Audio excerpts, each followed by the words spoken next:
Coucou tout le monde! Je commence une longue série de signes solaires et ascendants. Commençons par le commencement. Bélier, ascendant, bélier. Je vais te parler de tes forces, de tes fragilités, ce que tu peux travailler pour t'améliorer et ce que tu vas y gagner à le faire.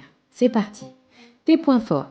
Si tu es bélier, ascendant bélier, tu es une énergie pure de naissance. Ça, on ne peut pas te l'enlever. Pure impulsion, pure vie. Une force incroyable. Une capacité naturelle à ouvrir les portes, commencer les projets, initier les mouvements. Tu dégages du courage, de l'assurance et un charisme instinctif. Tu inspires les autres par ta manière d'avancer sans demander la permission à quiconque. Tu aimes, tu es loyal et entier et tu protèges surtout ceux que tu portes dans ton cœur. C'est une combinaison de leaders, d'âmes pionnières, de gens qui ne sont pas venus ici pour regarder les autres, mais pour agir. Tes fragilités maintenant.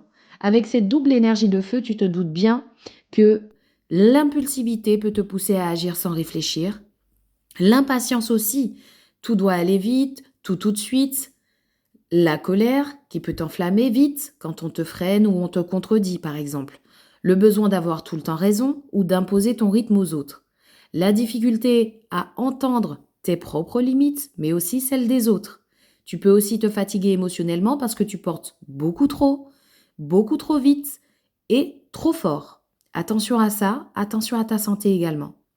Ce que tu peux travailler pour t'améliorer, apprendre à ralentir ton rythme juste 3 secondes avant chaque décision ou intervention, canaliser ton feu pour ne pas t'épuiser toi-même ainsi que ton entourage, pratiquer l'écoute et laisser les autres participer, même la parole des autres peut t'aider à t'améliorer, ne l'oublie pas. Domestiquer ton impulsivité en transformant le je fonce en le je choisis où je mets ma force et mon énergie. Tu vas devenir qualitatif. Ce n'est pas devenir calme, je ne te demande pas d'éteindre ton feu, absolument pas. Mais tu sauras à l'avenir maîtriser ton feu pour l'utiliser au bon endroit et au bon moment. Ce que tu vas y gagner définitivement à le faire, tu deviendras inarrêtable mais sans t'épuiser. Tu attireras à toi des relations beaucoup plus stables et beaucoup plus respectueuses. Tu gagneras en clarté, en stratégie et en finesse. Et les gens te suivront par admiration. Ton feu devient un véritable guide. Tu es une véritable lumière. Et qui plus est, tu vas inspirer tous ceux qui seront à tes côtés. Bravo à toi en tout cas.